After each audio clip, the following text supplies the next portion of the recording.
मुलाकात के हमारे सभी पत्रकार भाइयों का तहे दिल से स्वागत करता हूँ। यहाँ कांग्रेस और राष्ट्रवादी कांग्रेस के जो नेतागण आए उनको धन्यवाद देता हूँ।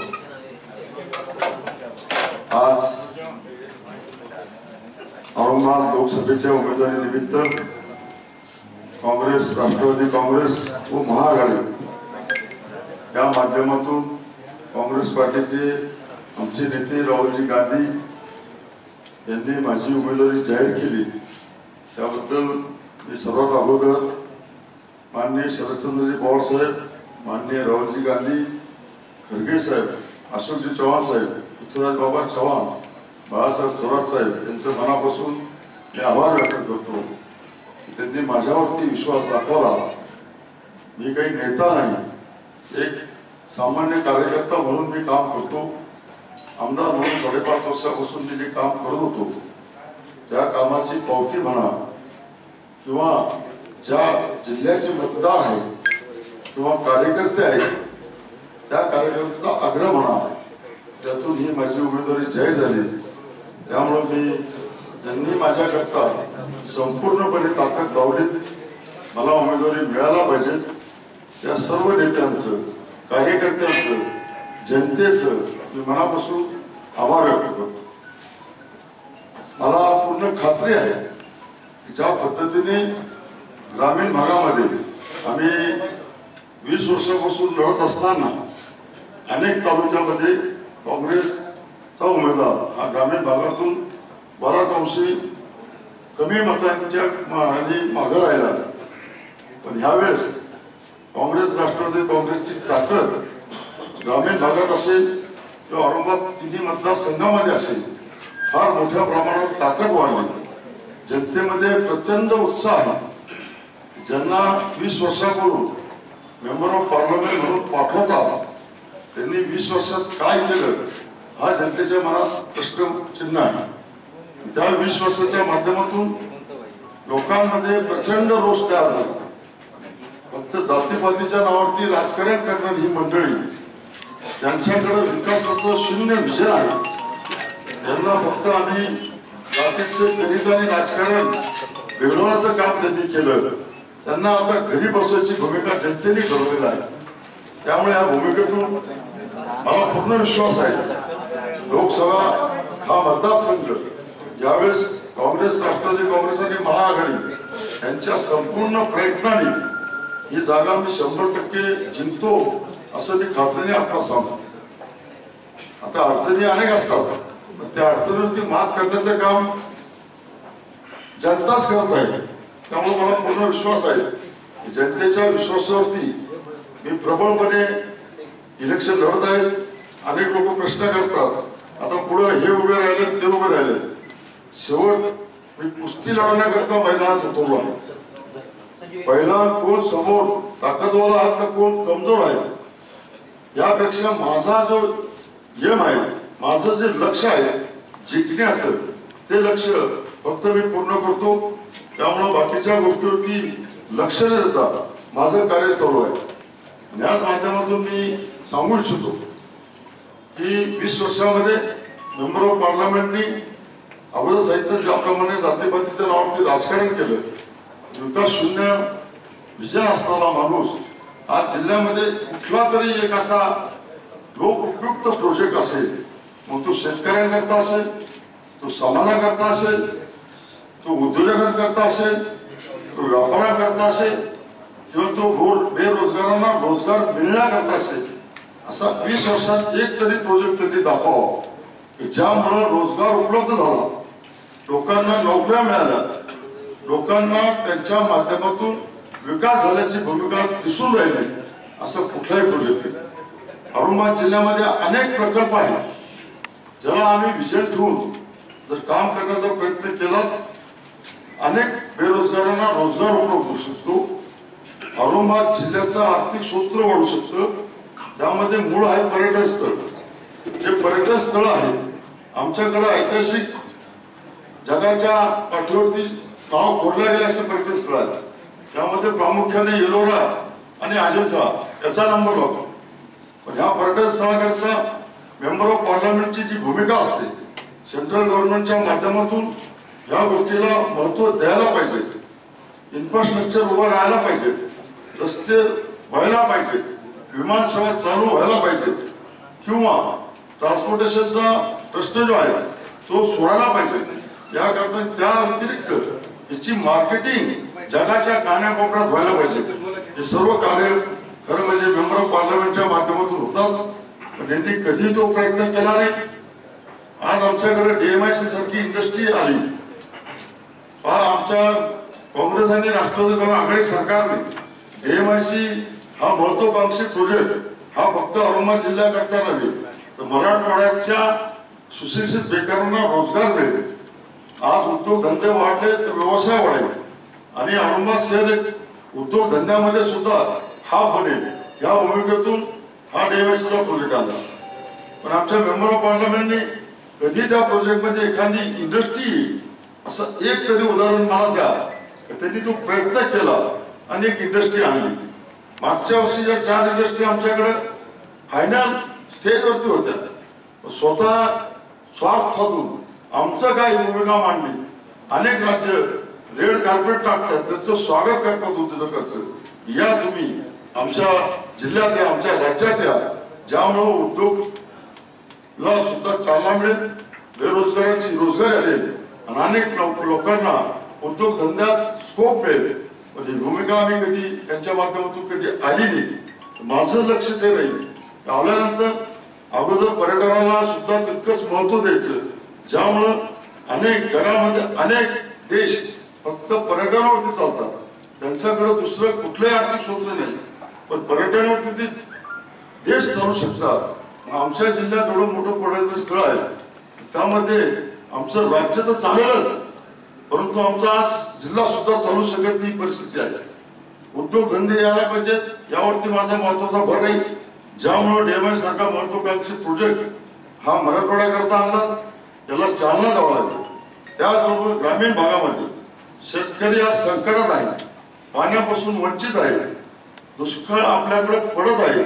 पण शेतकऱ्यांना स्वतःच शेतातलं पाणी नाहीच नाही, पण पिण्याची पाण्याची सुद्धा व्यवस्था होत नाही. ही परिस्थिती आहे. आज दुष्काळ असल्यामुळं या सरकारने किती घोषणा केल्या असेल, पण आमच्याकडे अजून छावण्या चालू झाल्या नाही. पाण्याचे टँकर बऱ्याच अंशी अजून तालुक्यामध्ये गावामध्ये टँकर सुद्धा चालू नाही.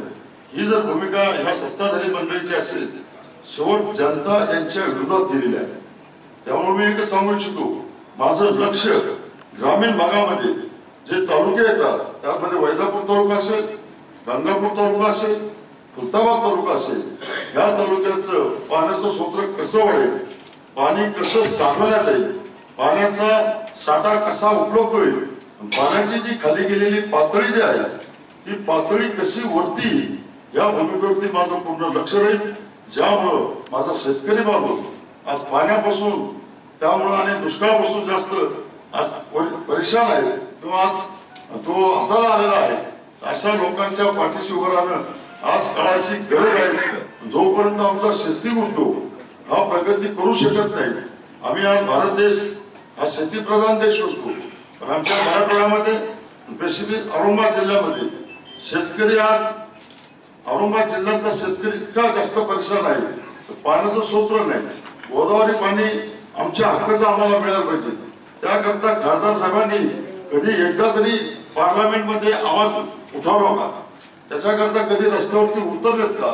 आम्ही सारी मंडळी, काँग्रेस राष्ट्रवादीची मंडळी रस्त्यावरती उतरून हक्काचं पाणी मिळायला पाहिजे याकरता आम्ही उपोषण केली, आंदोलनं केली. आम्हाला पाणी आज 12 TMC पाणी आमच्याकडे जे मिळालं, त्यात आज आपल्याकडे सुद्धा औरंगाबादला यायला पाणी नसतं. ही परिस्थिती आपल्या औरंगाबाद जिल्ह्याची आणि मराठवाड्यात झाली असती. पण हे खासदार असून त्यांना त्या भूमिकेवरती कुठे लक्ष नाही. आज आमच्याकडे पाणी स्रोत जे गोदावरीमध्ये कोकणातलं पाणी आमचं वायाला जातं, ते पाणी आणण्याचे काम सेंट्रल गव्हर्नमेंटचा काही निधी आणून, राज्य सरकारचा काही निधी आणून फक्त 80 कोटी आम्हाला लागतात. 80 कोटीमध्ये फक्त एक बोगदा जर केलं तर आम्हाला 18 TMC पाणी आमच्याकडे येऊ शकतं, जे समुद्राला मिळतं. त्याकरता कधी विजन त्यांनी ठेवलं नाही. अशा अनेक गोष्टी विकासाच्या, ज्या विकासाकरता आज खासदार बदलणं गरजेचं झालेलं आहे. आणि ते आज जनतेने ठरवले. त्यामुळे ह्या विकासाचं विजन ठेवून शेती प्रधान देश जो आहे तसं माझा जिल्हा आज शेती प्रधान व्हायला पाहिजे. माझा जिल्हा हा उद्योग व्यवसायामध्ये प्रगती करायला पाहिजे आणि माझ्या जिल्ह्यातील बेरोजगार तरुणांना, जे शिक्षित तरुण आहेत, जे अशिक्षित तरुण आहेत, जे स्किल आहे, ते अनस्किल आहे, त्यांना हाताला काम मिळालं पाहिजे ही सर्वात माझी पहिली प्रायोरिटी आहे. आज माझी महिला सक्षमपणे आज मी राहू इच्छिते, पण महिलाच्या पाठीशी कुठल्याही सरकारचं पाठबळ नाही, कुठली योजना नाही. आज सुरक्षेची गोष्ट करतो. आज आपण औरंगाबाद जिल्ह्यात बघतो अनेक ठिकाणी महिलांवरती अत्याचार होतात, पण त्यावरती कधी यांनी पार्लमेंटमध्ये आवाज उचलला नाही. 20 वर्षात माझा प्रश्न आहे की औरंगाबाद जिल्ह्याचे, मराठवाड्याचे, महाराष्ट्राचे या खासदारांनी किती प्रश्न मांडले, हा एक माझा एक प्रश्न आहे. तो जरूर आपण माझ्यातर्फे त्यांना विचारावा की आपली एक प्रश्नाची लिस्ट द्या. आता मी 5.5 वर्ष झाले, 5.5 वर्षात MLC म्हणून विधान परिषदेमध्ये गेलो. आपल्या जिल्ह्याचे अनेक प्रश्न मी लावले. पाण्याचा प्रश्न मांडला, शेतकऱ्यांच्या कर्जमाफीचा प्रश्न मांडला, शेतकऱ्यांच्या आत्महत्याचा प्रश्न मांडला, पाण्याच्या समांतर जलवाहिनीचा प्रश्न लक्षवेधी लावले, कचरा प्रश्नावरती लक्षवेधी लावले, भूमिगत गटारावरती लक्षवेधी लावले, औरंगाबाद शहराच्या रस्त्यावरती लक्षवेधी लावले. अनेक प्रश्न असतील, असे अनेक प्रश्न पाणी, गोदावरीचं पाणी हक्काचं मिळालं त्यावरती लक्षवेधी लावले. नांदूर मधमाशाचं पाणी आमचं हक्काचं आम्हाला रोटेशन पद्धतीने मिळालं पाहिजे त्यावरती लक्षवेधी लावले. म्हणजे प्रत्येक वेळेस, प्रत्येक अधिवेशनात माझ्या 2 ते 4 लक्षवेधी नियमाप्रमाणे आम्हाला आमदार रोटेशन पद्धतीने मिळते ते लावण्याचा प्रश्न केला. अनेक तारांकित प्रश्न उचलले. हे प्रश्न एक आमदार म्हणून मी ग्रामीण भागाचे प्रश्न असेल, शहरी भागाचे प्रश्न असेल, जे समन्वय साधून मी उचलतो, तसे आमच्या खासदारांनी कोणते प्रश्न उचलले हा माझा प्रश्न आहे. आज माझा संपर्क जो आहे, माझा संपर्क आज शहरापुरता नाही. एकमेव चेहरा असा आहे जो ग्रामीण आहे आणि शहरी बी आहे, म्हणून दोन्हीकडे चालणारा हा चेहरा आहे. ग्रामीण भागात माझा जन्म झाला, ग्रामीण भागात मी काम करतो, शहरात मी माझं पूर्वीपासून या शहरामध्ये गल्ली गल्लीत माझा संपर्क आहे, गल्लीच्या जनतेशी माझा संपर्क आहे. विकासाच्या दृष्टीने मी शहराकरता प्रयत्न करतो. असा संपर्क आमचा असल्यामुळं 100% आम्हाला यश मिळेल यात कुठेही मला शंका नाही. परंतु आज वेळ आलेली आहे, फक्त 2 गोष्टीवरती हे इलेक्शन लढतात. विकासाचा मुद्दा यांच्याकडे कधीच आला नाही, पण जातीय वाद पेरून हिंदू आणि मुस्लिम हा वाद उभा करायचा आणि मग परत हिंदू मध्ये जाऊन सांगायचं की हम हिंदू के रक्षक आहेत, आम्ही हिंदूचं संरक्षण करतो. माझा हिंदू बांधव हा काही बांगड्या घालून बसलेला नाही. स्वतःचं रक्षण करण्याची ताकद प्रत्येक व्यक्तीमध्ये आहे, प्रत्येक समाजामध्ये आहे. पण जातीयवाद, आम्ही मुस्लिम आणि हिंदू भाईचाऱ्याने राहतो, एक दुसऱ्यांच्या लग्नाकार्यात जातो, एक दुसऱ्यांच्या दुःखात सुखात जातो, प्रेमाने आमचे संबंध आहे. आमचे व्यक्तिगत कोणाशी कोणत्याही राजकीय पुढ्याचे भांडण नाही. मग हेच कसे भांडण करतात, पण ही सुद्धा त्याच्या मागचं राजकारणाचं षड्यंत्र ते तयार करतात. त्यामध्ये MIM सुद्धा त्यांना साथ देते असा माझा जाहीर आरोप आहे. आता मागचा जो दंगा झाला हा दंगा दोघांनी मिळून केला, MIM आणि सेना. त्याच्यावरती चौकशी झाली, चौकशी आणि हेच निदर्शन आलं ह्या ज्या गोष्टी आहेत, आम्ही जे भाईचाऱ्याने राहतो, आम्ही भाई भाई म्हणून जगतो, पण आमच्या विष पेरण्याचं काम ही मंडळी करते आणि वातावरण खराब करण्याचं काम ही मंडळी करते. पण माझी पहिली प्रायोरिटी ही राहील प्रत्येक समाजाला त्यांचा हक्क, त्यांना न्याय, त्यांच्या मागे त्यांचं संरक्षण या तिन्ही गोष्टी देण्याचं काम मी खासदार म्हणून करणार आहे. पण त्या समाजाला असं वाटायला नाही पाहिजे की हा खासदार झाल्यानंतर कोणत्या समाजाच्या मागे वळेल. प्रत्येक समाजाने शिकलेला आहे. त्याकरता माझ्याकरता हिंदू तितका मुस्लिम तितका दलित, त्यामुळे मी प्रत्येक समाजामध्ये कोणावरती कोणी अन्याय करत असेल त्याच्यावरती आवाज उठवण्याचं काम, त्या समाजा पाठीशी खंबीरपणे उभं राहण्याचं काम माझ्या माध्यमातून मी करणार आहे. त्यामुळे मी एकच विनंती करेन माझ्या बांधवांना, आता वेळ आलेली बदलाव करण्याची, म्हणून मी आव्हान करतो साऱ्यांना, चला बदल घडवूया. काही बदल घडवणार नाही, परत त्यांनाच तुम्ही परत निवडून देणार असेल फक्त जातीपातीच्या नावावरती, तर नक्कीच औरंगाबाद शहरातील किंवा औरंगाबाद जिल्ह्यातील माझ्या तरुण मित्रांना मी सांगू इच्छितो की तुमचं भविष्य फार धोक्यात आहे. की आपल्या जिल्ह्यात आपल्या माध्यमातून, आपल्या खासदारच्या माध्यमातून आम्ही काही अपेक्षा ठेवू नये. आम्हाला मग दुसरे राज्य किंवा दुसरे जिल्हे जिथे आम्हाला संधी मिळेल तिथेच आम्हाला परिवाराला, घराला आणि संसाराला सोडून जावं लागेल. त्यामुळे आपण ही आपली काळजी घ्या. आपल्या जिल्ह्याचा विकास व्हायला पाहिजे, सर्वांगी विकास व्हायला पाहिजे. मग शेतीचा विकास व्हायला पाहिजे, इंडस्ट्रीचा विकास व्हायला पाहिजे, उद्योग व्यापाराचा विकास व्हायला पाहिजे. त्याचबरोबर आज ग्रामीण भागामध्ये तुम्ही जाऊन बघा, पंतप्रधान सडक योजनेच्या माध्यमातून पार्लमेंट मेंबर अनेक योजना आणू शकतो. म्हणजे हे सरकार जे आलं त्या सरकारच्या माध्यमातून अनेक आमदारांनी ह्या योजना मंजूर करून आणल्या, अनेक खासदारांनी योजना मंजूर करून आणल्या. पण आमच्या खासदारांनी ग्रामीण भागाकरता कुठलीही योजना आणली नाही, कुठला प्रोजेक्ट आणला नाही, ज्या माध्यमातून ग्रामीण भागाचे रस्ते वैजापूर तालुक्याचा, गंगापूरचा, खुलताबादचा, कन्नडमध्ये गेला 30 वर्ष. आज कन्नडचे आमदार हर्षवर्धन जाधव उमेदवार म्हणून समोर येत आहे. पण कन्नड तालुक्याची जनता म्हणते की आमच्या तालुक्याचा शून्य विकास केला आणि आता जिल्ह्याचा विकास करायला चालला. जसं काही तालुका चकाचक झाला, चारही बाजूला लहरालहर आली, निसर्गरम्य वातावरण बनवलं, आता याला जिल्ह्याची भूमिका बजवायची आहे.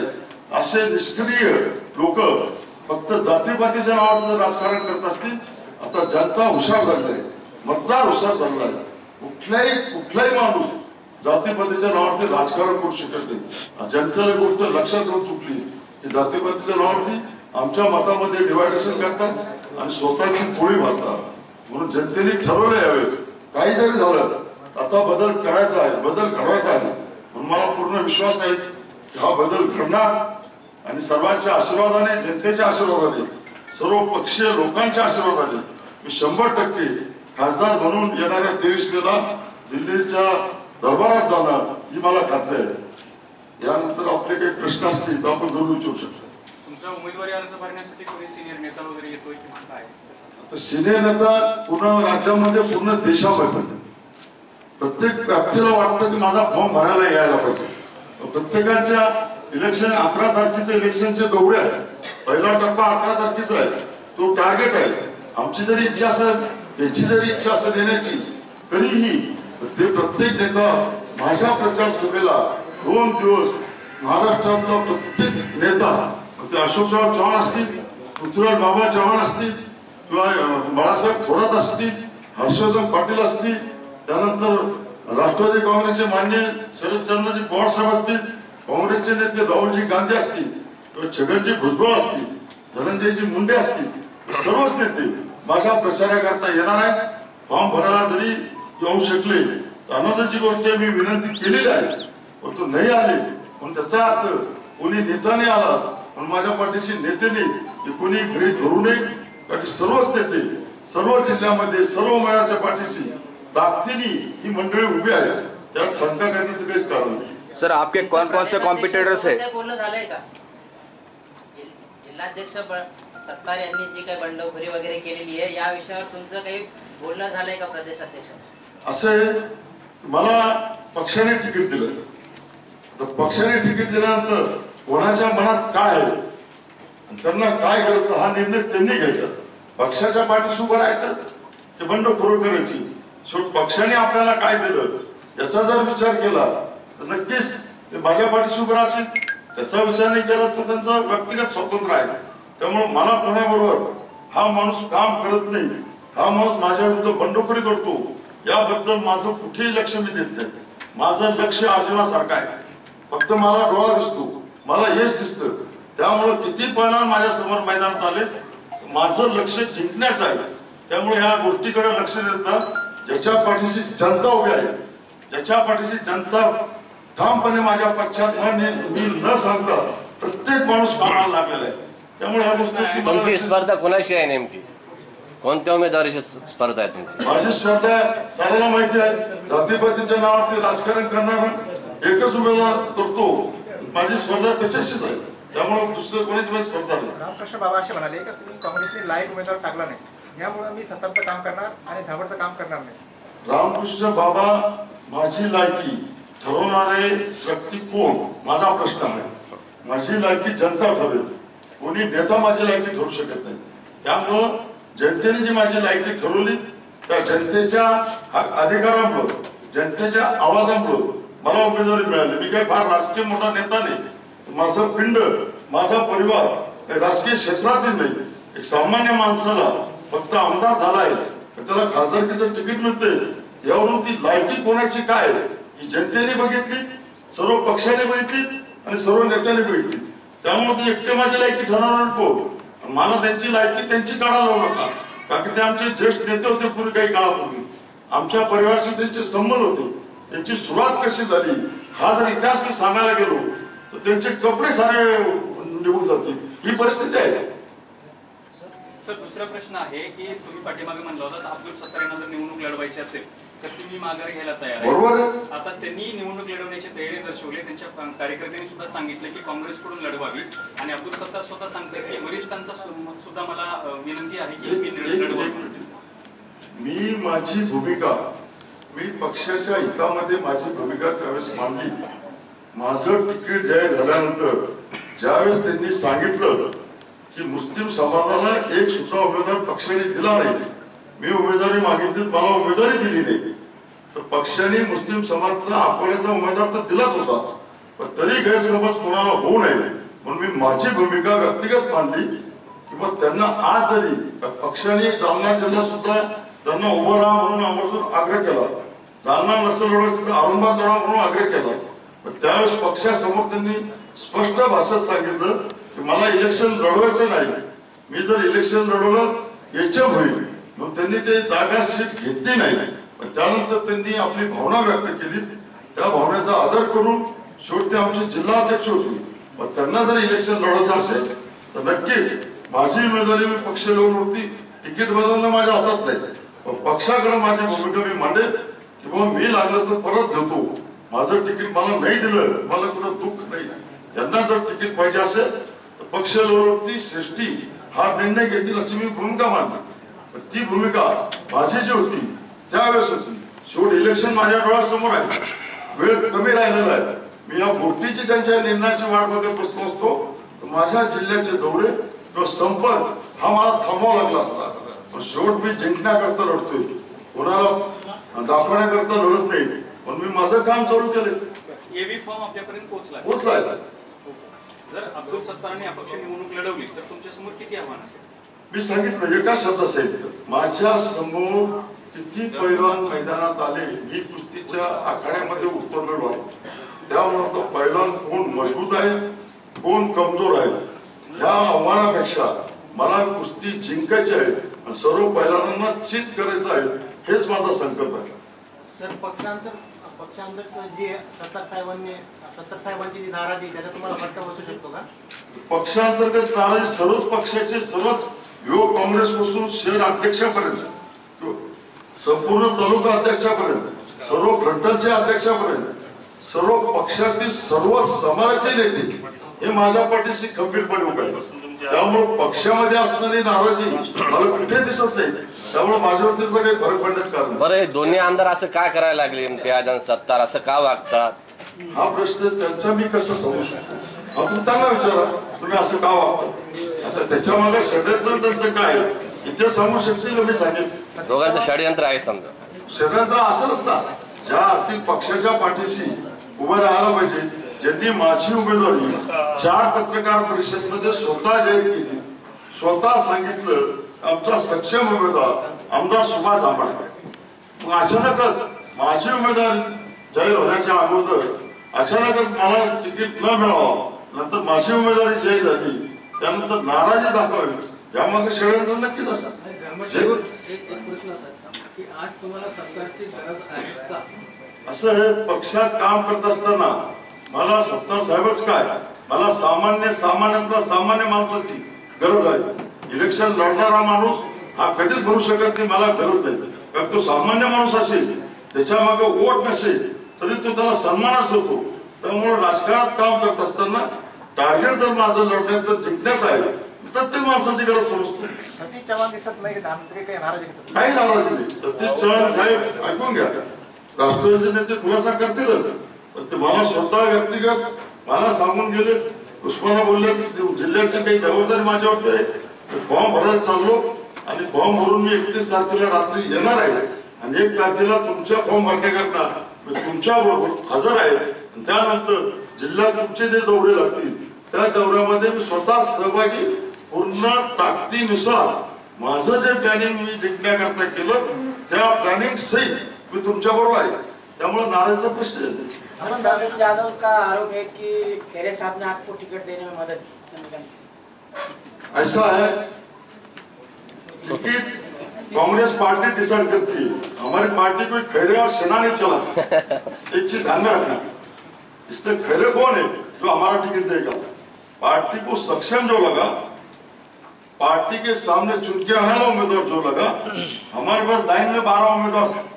हमारे पवार साहब के टिकट मांग रहे थे, तो पवार साहब को पक्ष ने बोला कि भाई आप अगला इलेक्शन लड़ो, इस टाइम सुभाष झामोड़ को संधि दो. उन्होंने बड़े दिल से बोला मुझे कोई प्रॉब्लम नहीं. मैं पवार साहब बोले मैं झामोड़ का पूरा ताकत से काम करूंगा. इसलिए वो जो आप बात कर रहे हैं, ये अपने अपने जो जुमला है ना किसी के खिलाफ बोलने का, वो फॉर्मुलाइज करती. सर चुन के आने के बाद आप सबसे बड़ा चेंज क्या लाएंगे सर औरंगाबाद के लिए, शहर के लिए? 20 साल में आज सेना ने काम नहीं किया औरंगाबाद के लिए. सबसे बड़ा चीज मैं ये चाहता हूँ, औरंगाबाद की इमेज, औरंगाबाद की इमेज जो हमारा शहर एक हिस्टोरिकल शहर कहा जाता है, पण आज औरंगाबाद की इमेज कचरे का शहर कहा जा रहा है. त्या कचऱ्याच्या शहराची इमेज बदलण्याचं काम सर्वात अगोदर खासदार झाल्यानंतर मी पहिलं काम करणार. दुसरं काम, औरंगाबाद शहराचा मेसेज मी देशामध्ये नाही विदेशापर्यंत पाठवणार की औरंगाबाद शहरात शांती आणि अमन याच्याकरता संपूर्ण मी प्रयत्न, सर्व जातीमध्ये मेळ बसवण्याचा प्रयत्न मी माझ्या प्रयत्नांनी करणार. त्यामध्ये कुठलाही वाद, कुठल्याही राजकीय स्वार्थापोटी जातीमध्ये तेढ येऊन जाणार नाही, हा पहिला माझा संकल्प आहे. आपण दलाची भेट घेतली, दलाने काय सल्ला दिला तुम्हाला? दलाचे आमचे पक्षाचे नेते आहेत, 15 वर्ष ते आमदार राहिले, 10 वर्ष मंत्री राहिले. मला फक्त पश्चिमीत तुम्ही हा प्रश्न जो करता प्रत्येक माणसाची भेट घेतली, त्यामध्ये दलाची पक्षाचे नेते असल्यामुळं त्यांची भेट घेऊन त्यांचं मार्गदर्शन घेणं हे माझं कर्तव्य आहे. प्रचारात उतरणार आहे काय होतं ना, 100% होतं. सकाळी 1 तासभर माझ्याशी चर्चा झाली त्यांची. किती मतं विकायला निवडून येईल? कोण? किती मतांनी? तुम्ही 1 लाख मतांना. वा वा. सर पुढचा प्रश्न आहे की मुस्लिम समाज ही काँग्रेसची पारंपरिक वोट बँक आहे, परंतु एमआयएम ने दुसरीकडे कुठेच उमेदवार न देता फक्त औरंगाबाद मध्ये उमेदवार दिलाय. काय राजकारण वाटतं तुम्हाला यामध्ये? संपूर्ण राजकारणच आहे. राजकारण काय नाही हे जगाला माहिती आहे. मुस्लिम समाजाच्या सामान्य माणसाला विचारत हो, नेत्यांना विचारत हो, त्यांच्यापेक्षा एमआयएमच्या नेत्यांना जाऊन विचारा. मी तुम्हाला प्रश्न करतो, ही उमेदवारी फक्त खैरेंची सेटलमेंट आहे, त्यामुळे ती उमेदवारी आहे. मुस्लिम एमआयएमचे जे नेते, वरिष्ठ नेते आहेत, जे हैदराबादला असतात, त्यांनी स्वतः सांगितलं की आम्ही काँग्रेस म्हणून नाही, आमच्याकडून आम्ही कुठलीही उमेदवारी जाहीर करणार नाही. स्वतः सांगितलं महाराष्ट्रात कुठेही जाहीर करणार नाही, ही भूमिका त्यांनी मांडली. त्या दिवशी मीटिंग होण्याच्या पहिल्या दिवशी दुपारी त्यांचं टीव्हीवरती स्टेटमेंट आलं, हम कोई उमेदवारी देने वाले नाही.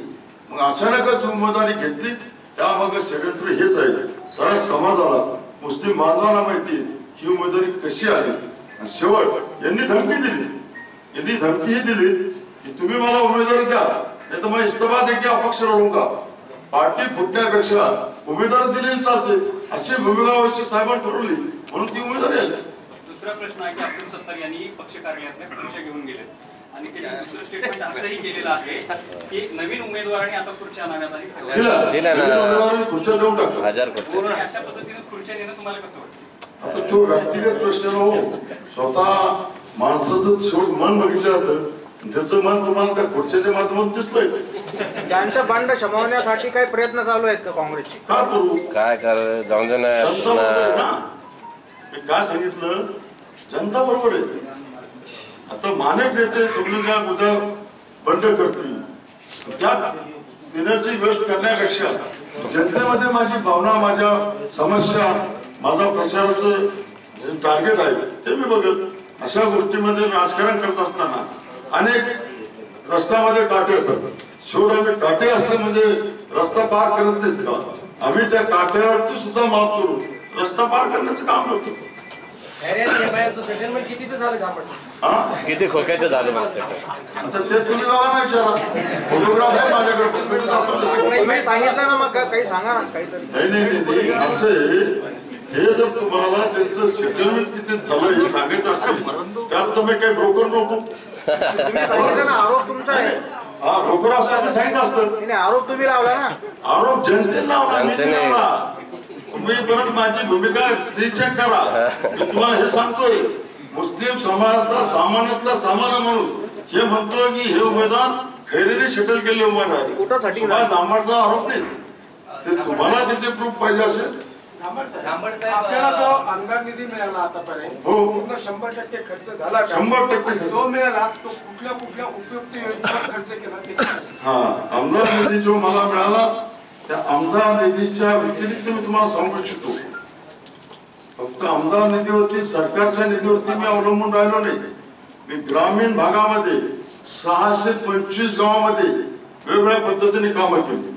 कुठे मी नाला खुलेकरण रुंदीकरण करून सीएनबी सिमेंट बांधारे बनवले, कुठे पाण्याचा प्रश्न होता गावतळे केले, कुठे जनावरांच्या पिण्याचा प्राण्याचा प्रश्न होता तिथे पाण्याची टाकी आणि हौद बांधले. या व्यतिरिक्त मी काही रस्ते करण्याचं ग्रामीण भागामध्ये काही गावामध्ये रस्त्याची गरज आहे, रस्ते दिले. काही भागामध्ये ड्रेनेज लाईनची गरज आहे, ड्रेनेज लाईन दिल्या. काही भागामध्ये पाण्याची पाईपलाईनची गरज आहे, तर पाईपलाईन दिली. आणि काही भागामध्ये सामाजिक दृष्टीने सर्व समाजाची रिक्वायरमेंट जी असते त्या समाज मंदिर असेल, त्यानंतर बुद्धविहार असेल, त्यानंतर कब्रस्तानची भिंत असेल, त्यानंतर स्मशानभूमीचं शेड असेल, या साऱ्या प्रत्येक गोष्टीवरती प्रत्येक समाजाच्या घटकामध्ये प्रत्येक जाती धर्मामध्ये काम करण्याचं मी काम केलं.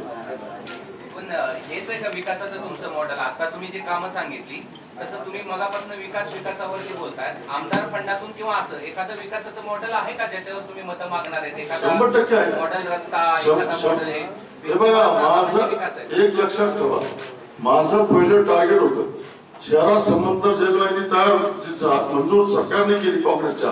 ती जेलवाहिनी सुरळीत चालू व्हायला पाहिजे, लोकांना प्यायला पाणी मिळालं पाहिजे, त्याकरता मी भांडलो. त्यानंतर सरकारने भूमिका घेतली.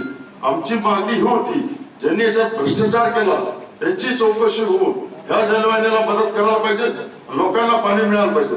पण सरकारने उलट केलं, जेलवाहिनीची चौकशी तर केली परंतु त्यांच्यावरती कारवाई नाही करता ती योजनाच त्यांची समांतर योजना रद्द केली. म्हणून त्याकरता मी भांडलो. माझं दुसरं मॉडेल आहे जे ग्रामीण भागामध्ये पाण्याचा प्रश्न होता. मी अनेक गावामध्ये पाणी साठवण्याचं काम केलं. तुम्हाला उदाहरण पाहिजे असेल तर माझ्याबरोबर चाला, तुमचे कॅमेरा घेऊन चाला. कुठं कुठं काम केलं मी प्रॅक्टिकल दाखवतो. मी बोर्ड लावत नाही, मी फक्त बिलं काढत नाही. आपले खासदार साहेब काय करते सर्वांना माहिती आहे. पण माझ्या प्रत्येक गावामध्ये मॉडेल काय आहे हे दाखवण्याचं काम मी करू शकतो. पण माझी प्रायोरिटी जी होती की गंगापूर वैजापूर तालुका दुष्काळी तालुका आहे, त्या तालुक्यामध्ये पाणी साठवून व्हायला पाहिजे, पाण्याचा प्रश्न मिटायला पाहिजे. त्याकरता मी 630 गावात काम केले म्हणून मी अगोदर जाहीर केलं. शहराकरता कचरा व्यवस्थेकरता भांडलो, कचरा व्यवस्थेकरता सरकारकडून निधी मंजूर करून घेण्याचं काम केलं तेवढे. आणि गांधीने महानगरपालिकेमध्ये समाविष्ट केली. ग्रामीण भागाचा विकास हा फक्त महानगरपालिकेत करून होत नाही, की नगरपालिका व्हायला पाहिजे होती. पण तरी त्यांनी या सरकारने स्वार्थाकरता घेतली. ग्रामीण भागाकरता मी लक्ष दिलं. मुख्यमंत्र्यांनी शब्द दिला सातारा जवळचा आम्ही डीपीआर तयार करू, लवकर त्याला निधी उपलब्ध करून देऊ.